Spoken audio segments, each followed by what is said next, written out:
आज सुनिए द्वादशी व्रत कथा। पौराणिक कथा के अनुसार एक बार लक्ष्मी माँ सरस्वती और माँ गंगा के बीच किसी बात को लेकर बहस हो जाती है और यह बहस इतनी ज्यादा बढ़ जाती है कि एक दूसरे को श्राप दे देती है। गंगा माँ ने माता लक्ष्मी से कहा कि तुमने मुझे नदी का वेग बनाया है, तो मैं तुम्हें श्राप देती हूँ कि तुम एक पौधा बन जाओ जो वृंदा बनकर बाद में तुलसी का पौधा बने। तभी वहां माँ पार्वती आ जाती है और कहती है कि आखिर आप लोग एक दूसरे से क्यों लड़ रहे हो। माँ गंगा कहती है कि लक्ष्मी मेरे ऊपर हंसी है, इसलिए मैंने श्राप दे दिया। इस बात पर माँ पार्वती कहती है कि आप लोग ने गुस्से में एक दूसरे को श्राप दे दिया, लेकिन इस बात का भान है कि आप श्राप के कारण कितना कष्ट झेलना पड़ता है। माँ पार्वती कहती है कि 84 लाख योनियों में से 20 लाख योनियां वृक्ष और पौधे की है। लक्ष्मी, तो आप बताइए कि एक बार पौधे के रूप में धरती में जाने के बाद आपको वृक्ष या पौधे के रूप में किस किस योनि पर रहना पड़ेगा। माँ लक्ष्मी को अपने भूल का पछतावा हुआ और उन्होंने माँ पार्वती से सहायता मांगी और कहा कि कुछ ऐसा ही हो सकता है कि 20 लाख योनिया में से एक बार मैं ही छूट जाऊं। ऐसे में माँ पार्वती ने कहा कि इस शाम का हल मेरे पास तो नहीं है, लेकिन इसका हल महादेव ही बता सकते हैं। महादेव ही है जो हर तरह की योनि से छुटकारा दिला सकते हैं। तब माँ पार्वती ने भोलेनाथ से कहा कि कोई ऐसा उपाय बतलाइए प्रभु कि माँ लक्ष्मी तुलसी के बाद किसी अन्य योनि का दुख ना भोगे। तब महादेव ने इस उपाय को बताया। कार्तिक माह में लक्ष्मी जी ने तुलसी की कुआरे के रूप में प्रकट हुई।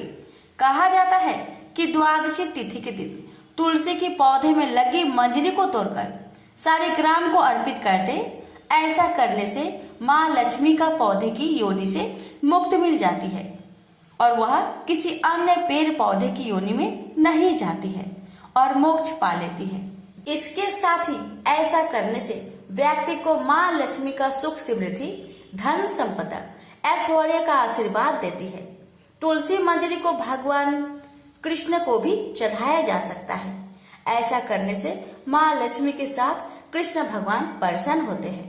प्रेम से बोलिए तुलसी माता की जय, लक्ष्मी नारायण की जय। पद्म पुराण में लिखा है कि वैशाख महीने की द्वादशी तिथि पर एक चांडाल भगवान विष्णु की कमल से पूजा करके पुण्यवान और राजा बन गया। वराह पुराण के मुताबिक इस तिथि पर तांबे की उत्पत्ति हुई थी।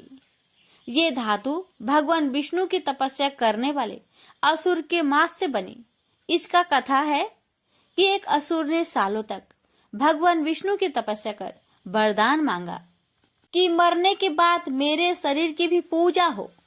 भगवान विष्णु ने यही वरदान दिया। जब देवताओं और असुरों का युद्ध हुआ तो उस राक्षस को भगवान विष्णु ने ही अपने चक्र से मारा। फिर उस राक्षस के मांस से तांबा बना।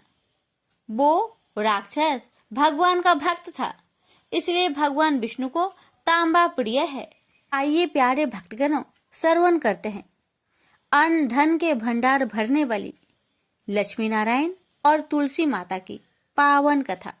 इस कथा को श्रद्धा पूर्वक द्वादशी के दिन श्रवण करने से आपका कल्याण अवश्य होगा, सभी कष्टों से मुक्ति मिलेगी। प्रेम से बोलिए लक्ष्मी नारायण की जय, तुलसी मैया की जय। विष्णु भगवान की 3 पत्नियों की कथा। विष्णु भगवान की 3 पत्नियां थी, लक्ष्मी, सरस्वती और गंगा। तीनों बड़ी गुणवती और सौम्य हृदय थी, पर तीनों की अलग अलग प्रकृति थी। तीनों भगवान विष्णु के प्रति मन में अनन्य प्रेम रखती थी। स्वयं विष्णु भगवान भी तीनों को अनन्य प्रेम करते थे। भगवान विष्णु ने अपनी तीनों पत्नियों को समान अधिकार प्रदान कर रखा था। तीनों बड़ी स्वतंत्रता के साथ अपने अपने अधिकारों का उपभोग कर रही थी, पर प्रकृति की भिन्नता के कारण सरस्वती के मन में संदेह पैदा हो उठा कि विष्णु मेरी अपेक्षा गंगा को अधिक प्रेम करते हैं। जब संदेह उत्पन्न हो गया तो ईर्ष्या भी पैदा हो उठी। सरस्वती गंगा से जलने लगी। बात बात में उन्हें खरी खोटी सुनाने लगी। गंगा कुछ बोलती नहीं थी, वे चुपचाप सुन लिया करती थी। लक्ष्मी को सरस्वती का व्यवहार अच्छा नहीं लगा। उन्होंने अवसर पाकर सरस्वती से कहा, बहन सरस्वती, तुम जब देखो गंगा को खरी खोटी सुनाती रहती हो। तुम यह अच्छा नहीं कर रही। मेरी बात मानो, गंगा को जली कटी सुनानी बंद कर दो। लक्ष्मी की नेक सलाह सरस्वती को अच्छी नहीं लगी। उनके हृदय में तो ईर्ष्या की आग जल रही थी। उन्होंने सोचा कि लक्ष्मी गंगा का पक्ष ले रही है। अतः उनके हृदय की आग और भी अधिक भड़क उठी। वे क्रोध भरे स्वरों में बोली, लक्ष्मी, तुम गंगा का पक्ष लेकर मेरा अपमान कर रही हो। मैं इसे सहन नहीं कर सकती। मैं तुम्हें श्राप देती हूँ, तुम नदी बनकर धरती पर प्रवाहित हो। लक्ष्मी बड़ी शांत प्रकृति की थी। वे सरस्वती के श्राप को सुनकर भी शीतल बनी रही। उन्होंने न तो श्राप की प्रतिवाद किया और न उनके प्रति मुख से कठोर शब्द ही निकाले। ऐसा लगा जैसे उनके लिए कुछ हुआ ही ना हो। पर गंगा को सरस्वती का श्राप अच्छा नहीं लगा। वे सरस्वती के श्राप सुनकर उत्तेजित हो उठी और क्रोध भरे स्वर में बोली, सरस्वती, तुमने लक्ष्मी को श्राप देकर बड़ा अनुचित कार्य किया है। वे तो तुम्हारे श्राप को सुनकर चुप रही, पर मैं चुप नहीं रह सकती। मैं तुम्हें भी श्राप देती हूँ, तू भी नदी बन जाओ और धरती पर जाकर प्रवाहित हो। यह सुनकर सरस्वती के मन की आग और भी अधिक भड़क उठी। वे क्रोध भरे स्वर में बोली, मैं तो नदी बन जाऊंगी, पर तुम भी कैसे बैकुंठ में रह सकती हो। मैं भी तुम्हें श्राप दे रही हूँ, तुम भी नदी बन जाओ और धरती पर जाकर प्रवाहित हो। इस प्रकार भगवान विष्णु की तीनों पत्नियां कलह और ईर्ष्या के कारण एक दूसरे को श्राप देकर दुख का शिकार बन गई। यह सुनकर भगवान विष्णु को बड़ा दुख हुआ। उन्होंने अपनी पत्नियों से कहा, तुम तीनों ने ईर्ष्या के कारण एक दूसरे को श्राप देकर अच्छा नहीं किया। तुम तीनों ने स्वयं अपने लिए दुख को निमंत्रित किया है। अपने ही हाथों से अपने घर को जलाया है। विष्णु की भर्त्सना से तीनों पत्नियां बड़ी दुखी हुई। वे बड़े दुख प्रकट करते हुए विष्णु से क्षमा याचना करने लगे। विष्णु ने कहा, तुम तीनों ने एक दूसरे को श्राप दिया है। श्राप के अनुसार तुम तीनों को नदी बनना ही पड़ेगा। नदी बनकर धरती पर जाना ही पड़ेगा। यह सुनकर लक्ष्मी का मन दुख से भर गया। उन्हें विष्णु का वियोग एक क्षण को भी सहा नहीं जा रहा था। वे अपने प्राणों को आंसुओं के रूप में बहाती हुई बोली, प्रभु, मुझ पर दया कीजिए। मैं एक क्षण भी आपके बिना नहीं रह सकती। कोई ऐसा उपाय बतलाइए जिससे मुझे आपसे अलग ना होना पड़े, धरती पर ना जाना पड़े। विष्णु ने कहा, लक्ष्मी, तुम्हें धरती पर जाना ही पड़ेगा, किंतु तुम्हारे हृदय में कपट और ईर्ष्या का भाव नहीं है। अतः तुम मुझे बहुत प्रिय हो, तुम्हें मुझसे अलग नहीं होना पड़ेगा। तुम अर्ध शक्ति से मेरे पास रहो और अर्ध शक्ति के रूप में पद्मावती नदी के रूप में धरती पर जाकर बहो। धरती पर शंखचूड़ नामक एक राक्षस उत्पन्न होगा। वह मेरा ही अंश होगा। तुम तुलसी के रूप में उसकी पत्नी बनोगी। तुम तुलसी के रूप में सदा विष्णु प्रिया बनी रहेगी और जन जन से आदर पाओगी। गंगा को भी भगवान विष्णु से अलग होने का बड़ा दुख था। अतः उन्होंने भी अश्रु नयन निवेदन किया, प्रभु, ऐसा कोई उपाय बतलाइए जिससे मैं आपसे अलग ना हो। भगवान विष्णु ने कहा, गंगे, श्राप बस तुम्हें भी धरती पर जाना ही पड़ेगा। राजा भगीरथ अपने पूर्वजों के उद्धार के लिए तप कर रहे हैं। तुम्हें धरती पर गंगा के रूप में प्रवाहित होना पड़ेगा और भगीरथ के पूर्वजों का उद्धार करना होगा। तुम भगीरथ के पूर्वजों का उद्धार करके समुद्र में मिल जाओ। समुद्र मेरा ही रूप है, अतः तुम सदा मुझ में ही रहोगी। तुम स्वर्ग से उतरने पर शिव की जटाओं में रहोगी। शिव और मुझ में कोई अंतर नहीं है। इस रूप में भी तुम सदा मुझ में ही रहोगी। सरस्वती चुपचाप विष्णु की बातें सुन रही थी। अंत में भगवान विष्णु ने सरस्वती की ओर देखा और कहा, सरस्वती, तुम अपने अर्ध गुणों से नदी बनकर बहोगी और अर्ध गुणों से ब्रह्मा की पत्नी बनोगी। श्राप का फल तुम्हें भी भोगना ही पड़ेगा। सरस्वती बोली, भगवान, आप तो भेद विभेद रहित है, फिर आप लक्ष्मी और मुझ में भेद क्यों कर रहे हैं? आपने लक्ष्मी को तो अपने पास ही रहने की अनुमति प्रदान की, पर मुझे आप सदा के लिए अलग कर रहे हैं। विष्णु बोले, सरस्वती, किसी को भी न तो मैं अलग करता हूँ और न अपने पास रखता हूँ। मेरी किसी में न तो आसक्ति है और न किसी से भी विरक्ति है। सबको अपने अपने गुणों और कर्मों के अनुसार ही मेरा सहचर्य प्राप्त होता है। लक्ष्मी निष्कपट हृदय की है। वे ना तो किसी से ईर्ष्या करती है, न किसी से बैर रखती है। वे सबसे प्रेम करती है। यही कारण है वे सदा मेरे साथ रहेगी। पर तुम ईर्ष्या और क्रोध के वशीभूत रहती हो। यही कारण है तुम्हें मुझसे अलग होना पड़ा है। विष्णु के कथन को सुनकर सरस्वती मौन हो गई। उन्हें ऐसा लगा जैसे विष्णु के कथन का प्रत्यक्ष अक्षर उनके सामने मूर्तिमान बनकर खड़ा हो गया हो। सरस्वती का हृदय पश्चाताप की वेदना से जलने लगा। पर अब क्या हो सकता था? अब तो तीर उनके हाथों से छूट चुका था। जो मनुष्य क्रोध और ईर्ष्या के वशीभूत होकर अपने हाथों से ही अपने घरों में आग लगा लेते हैं, उन्हें सरस्वती के भांति ही पश्चाताप की वेदना में जलना पड़ता है। प्रेम से बोलिए, विष्णु भगवान की जय। तुलसी माता की कहानी। एक बुढ़िया माई तुलसी जी को सींचती और कहती कि हे तुलसी माता, सत की दाता, मैं तेरा बिरला सींचती हूँ। मुझे बाहु दे, पीतांबर की धोती दे, मीठा मीठा घास दे, बैकुंठा में बास दे, चटक की चाल दे, पाटक की मौत दे, चंदन का काठ दे, रानी सा राज दे, दाल भात का भोजन दे, 11 की मौत दे, कृष्णा जी का कांधा दे। तब तुलसी माता यह सुनकर सूखने लगी। तो भगवान ने पूछा कि हे तुलसी, तुम क्यों सूख रही हो?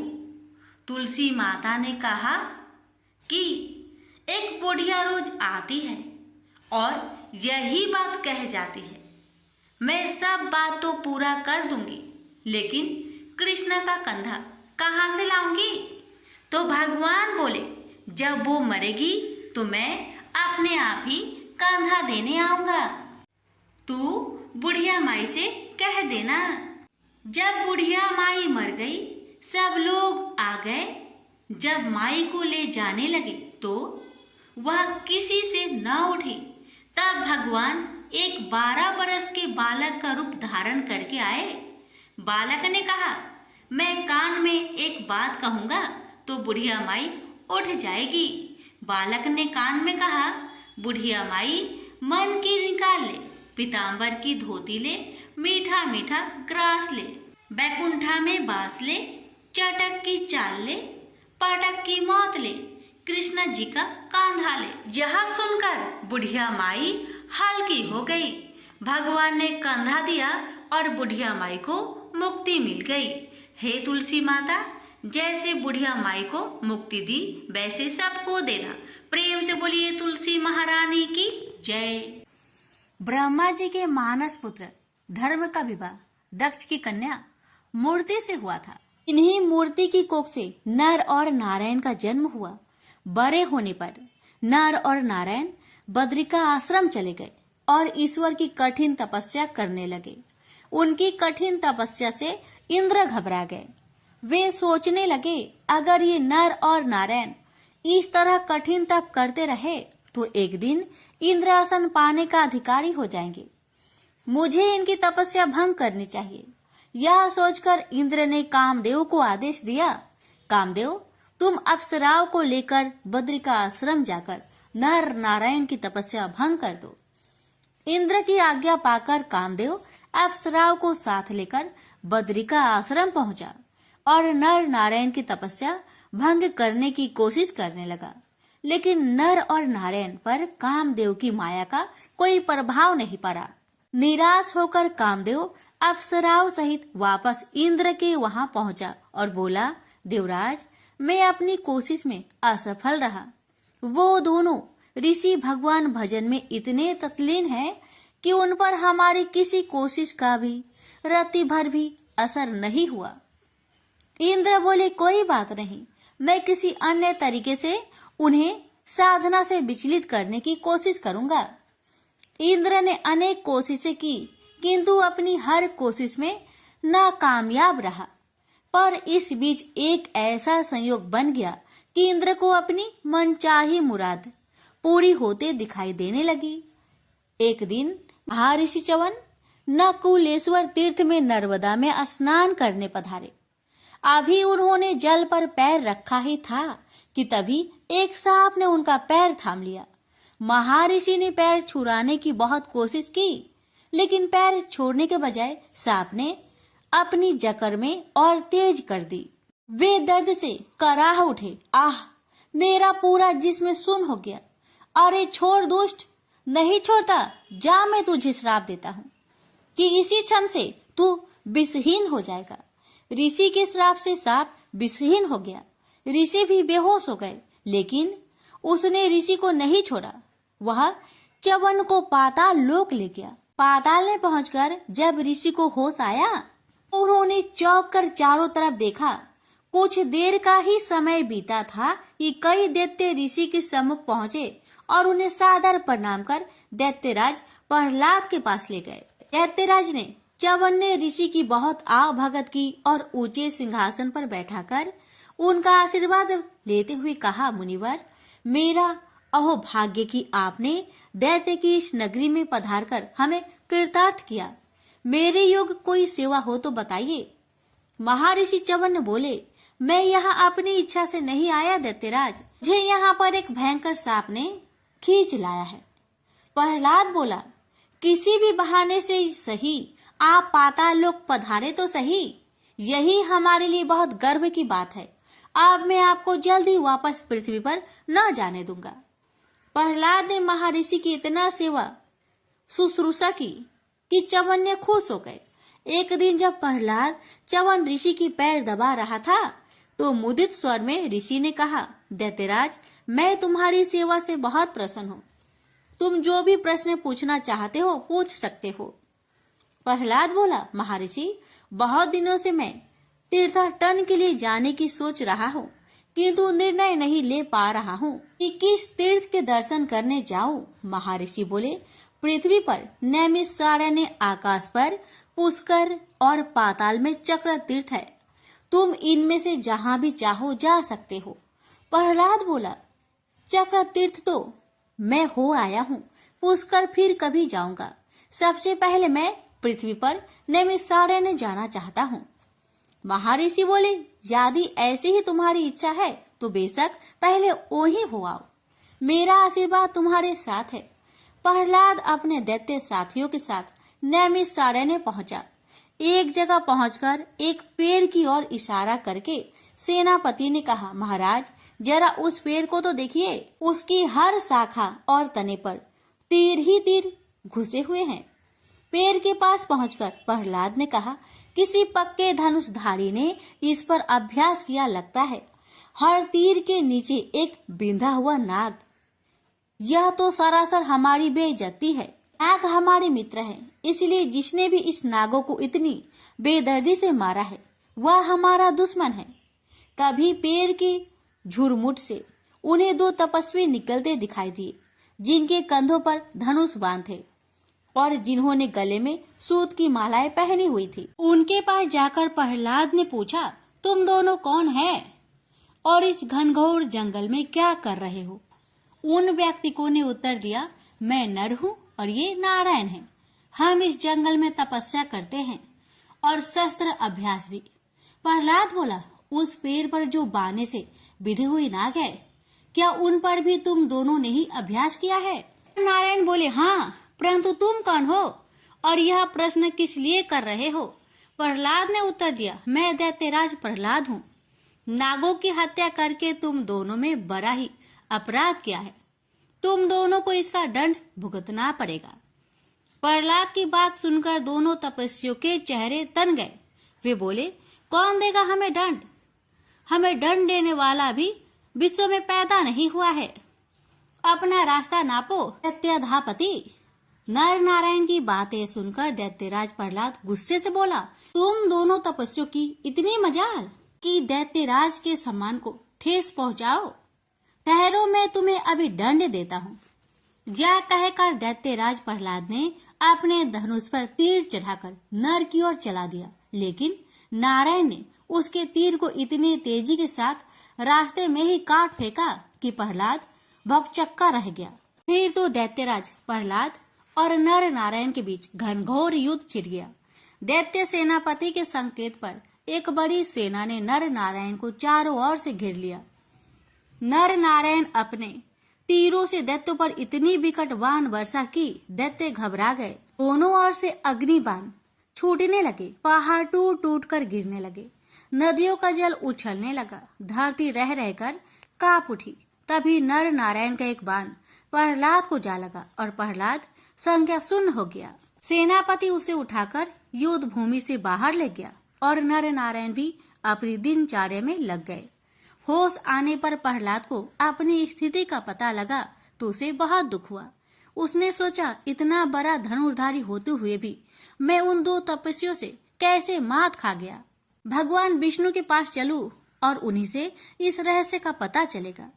यह सोचकर प्रहलाद भगवान विष्णु के पास पहुंचा और बोला, देव, आपका परम भक्त और अस्त्र शस्त्र चालन में प्रवीण होते हुए भी उन दो तपस्वियों ने मुझे कैसे हरा दिया? मैं इस रहस्य को जानना चाहता हूँ। विष्णु बोले, प्रहलाद, तुम तो सिर्फ मेरे भक्त ही हो, किंतु वे दोनों तो मेरे ही स्वरूप है। फिर तुम उन दोनों से कैसे जीत सकते थे? प्रहलाद ने विनय पूर्वक कहा, मुझे क्षमा कर दे प्रभु, मुझे इस बात का पता नहीं था कि वे दोनों आप ही के स्वरूप है। परंतु देव, मैंने युद्ध में उन्हें पराजित करने की प्रतिज्ञा की हुई है। अब उस प्रतिज्ञा का क्या होगा? विष्णु बोले, तुम उन्हें एक दूसरे ढंग से भी पराजित कर सकते हो प्रहलाद। वह कैसे देव? प्रहलाद ने प्रश्न किया। विष्णु बोले, उनकी पूजा आराधना करके उन्हें प्रसन्न करो। अगर वे प्रसन्न हो गए तो समझ लो तुम्हारी विजय हो गई। भगवान विष्णु की बात सुनकर प्रहलाद पुनः नैमिषारण्य में पहुंचा और पूरी भक्ति भाव से नर नारायण की आराधना करने लगा। उसकी कठिन साधना से प्रसन्न होकर नर नारायण ने उसे दर्शन दिए। फिर बोले, हम तुम्हारी आराधना से प्रसन्न हुए दैत्यराज, लेकिन तुमने तो हमें पराजित करने की प्रतिज्ञा की थी। अब हमारी आराधना किस लिए कर रहे हो? प्रहलाद बोला, पहले मुझे आपके वास्तविक स्वरूप का पता नहीं था देव, लेकिन जब भगवान विष्णु ने मुझे बताया कि आप दोनों उन्हीं के प्रति स्वरूप है तो मेरी आंखें खुल गई।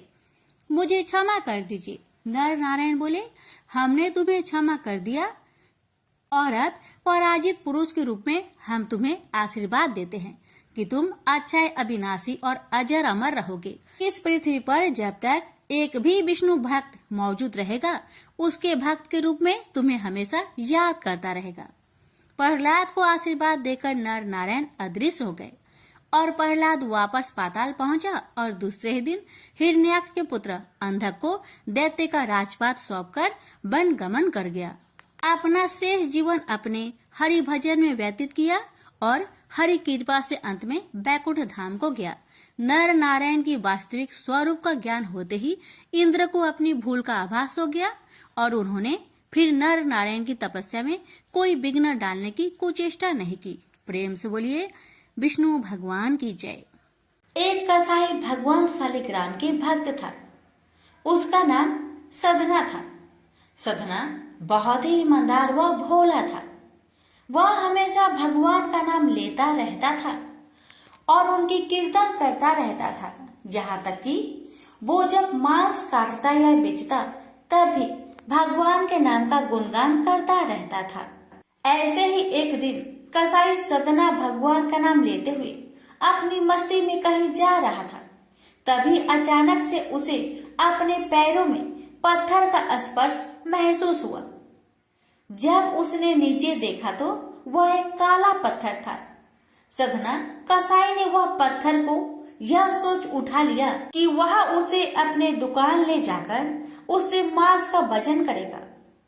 अगले दिन से कसाई उस पत्थर से मांस तोलने लगा।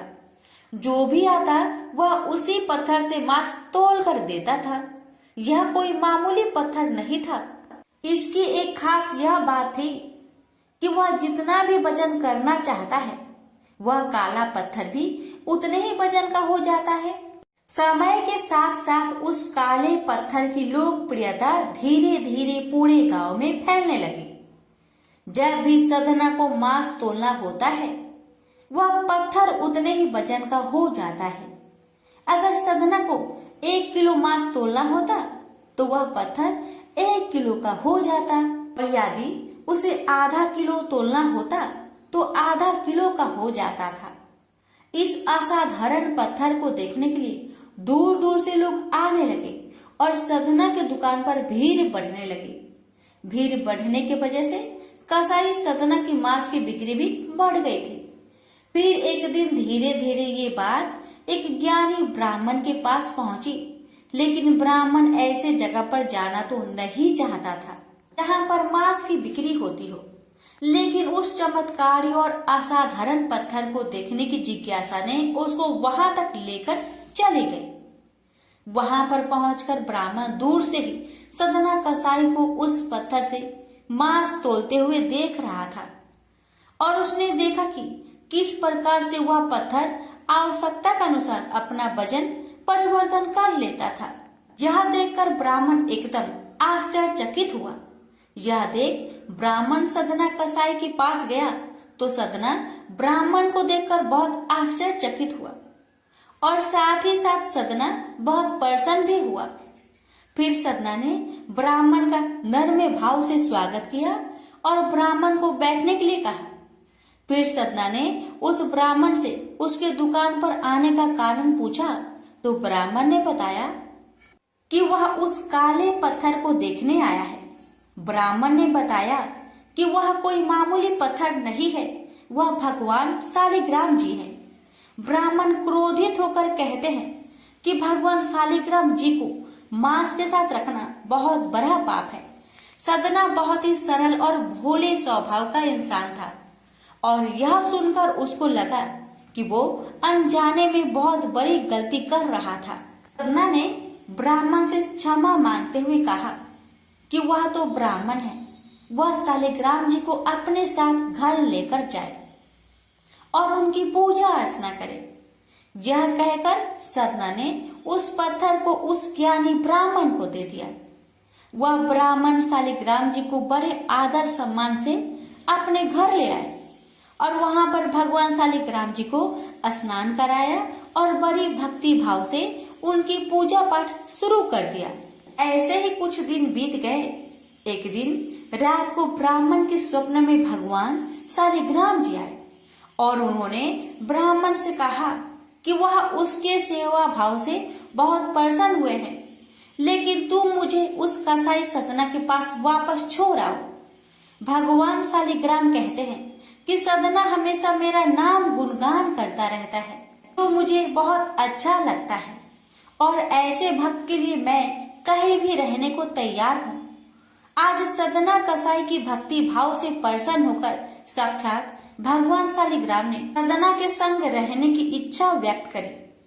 अगली ही सुबह ब्राह्मण भगवान शालिग्राम जी को अपने साथ लेकर उस कसाई सधना के दुकान पर गया और उन्होंने सधना को पूरी बात बताई, और भगवान शालिग्राम जी को सधना को सौंप देता है।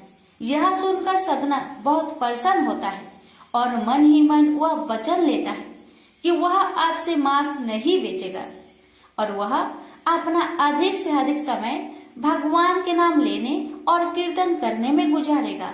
अभी मिलकर बोलिए शालिग्राम भगवान की जय। भगवान गणेश देवी पार्वती और भगवान शिव के पुत्र हैं। एक बार की बात है जब भगवान शिव और देवी पार्वती अपने शयन कक्ष में विश्राम कर रहे थे उस समय देवी पार्वती ने गणेश जी को आदेश दिया कि वह उनके कक्ष के बाहर पहरा दे और किसी को भी अंदर न आने दे। माँ की आज्ञा गणेश जी के लिए आदेश थी। उन्होंने वैसा ही किया और कक्ष के बाहर पहरा देने लगे। उसी समय अचानक परशुराम वहां आ पहुंचे। परशुराम भगवान शिव से मिलने के लिए बहुत उत्साहित थे। दरअसल उस समय पृथ्वी पर राजा कार्तिवीर्य का अत्याचार बहुत बढ़ गया था और परशुराम ने इसी कारण उसे मार दिया था। यह खबर भगवान शिव को देने के लिए ही वह कैलाश भगवान शिव के निवास स्थान पहुंचे थे। भगवान शिव के कक्ष की ओर परशुराम को तेजी से बढ़ता देख गणेश जी उनके रास्ते में आ गए और उन्हें रोकने को कहा, लेकिन परशुराम भगवान शिव से मिलने के लिए बहुत उत्सुक थे। इसलिए उन्होंने कहा कि मुझे भगवान शिव से मिलना ही है। परशुराम की इस बात को सुनकर गणेश जी बोले, मैं आपको अंदर जाने नहीं दे सकता। माँ ने किसी को भी अंदर न आने का आदेश दिया है। गणेश जी की यह बात सुनकर परशुराम गुस्से से लाल हो गए। उन्होंने कहा, तुम मुझे भगवान शिव से मिलने से नहीं रोक सकते। तुम नहीं जानते मैं कौन हूँ। इस पर गणेश जी ने कहा, आप कोई भी हो उससे मुझे कोई फर्क नहीं पड़ता। मेरे लिए माँ का आदेश सबसे जरूरी है। मैं आपको किसी भी सूरत में अंदर नहीं जाने दे सकता। गणेश जी की इन बातों से परशुराम का गुस्सा 7वें आसमान पर पहुंच गया। वह बोले, अगर तुम मुझे अंदर नहीं जाने दोगे तो मैं तुम्हें हटाकर जबरन अंदर जाऊंगा। इतना कहकर परशुराम आगे बढ़ते हैं, लेकिन गणेश जी परशुराम को अंदर जाने से रोकने के लिए धक्का दे देते हैं और परशुराम दूर जाकर गिरते हैं। खुद का अपमान होता देख परशुराम जी गणेश जी को सबक सिखाने के लिए कई अस्त्र शस्त्र का इस्तेमाल करते हैं, लेकिन उनका गणेश जी पर कोई असर नहीं होता। अंत में परशुराम जी शिव जी द्वारा दिया गया परशु गणेश जी को मारने के लिए प्रयोग करते हैं। वह परशु भगवान शिव का था, इसलिए गणेश जी उसे पहचान जाते हैं और उसका सम्मान करते हुए उसका बार अपने एक दांत पर ले लेते हैं। परशु की चोट के कारण गणेश जी के दांत टूटकर जमीन पर गिर जाता है और गणेश जी दर्द से कहराने लगते हैं। गणेश जी की दर्द भारी आवाज सुनकर माता पार्वती और पिता भगवान शिव अपने कक्ष के बाहर आ जाते हैं और गणेश जी की यह हालत देखकर परशुराम पर क्रोधित हो जाते हैं। भगवान शिव और माता पार्वती को गुस्से में देख परशुराम को अपनी भूल का एहसास होता है और वह अपने किए पर क्षमा मांगते हैं। परशुराम की क्षमा पर माता पार्वती कहती है कि एक ऋषि होते हुए भी आपका क्रोध पर नियंत्रण नहीं है। क्षमा मांगने से क्या, अब मेरे पुत्र गणेश का दांत वापस आ जाएगा। परशुराम कहते हैं कि जो भी हुआ वह मेरी बड़ी भूल थी, लेकिन इस घटना के कारण अब गणेश का आधा दांत व्यर्थ नहीं जाएगा। इस घटना के कारण ही अब से पूरी दुनिया में गणेश को एक दंत के नाम से जाना जाएगा। प्रेम से बोलिए गणेश भगवान की जय। गणेश जी की अन्य कथा।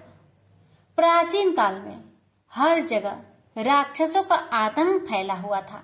राक्षस देवताओं और ऋषि मुनियों को बहुत परेशान किया करते थे।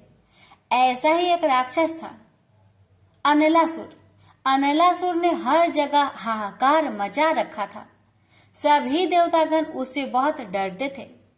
जब अनलासुर के पाप बहुत बढ़ गए तब सभी देवतागण भगवान शिव के पास पहुंचे। शिव जी ने कहा कि अनलासुर का विनाश सिर्फ गणेश जी कर सकते हैं। शिव भगवान की यह बात सुनकर सभी देवतागण श्री गणेश जी के पास पहुंचे।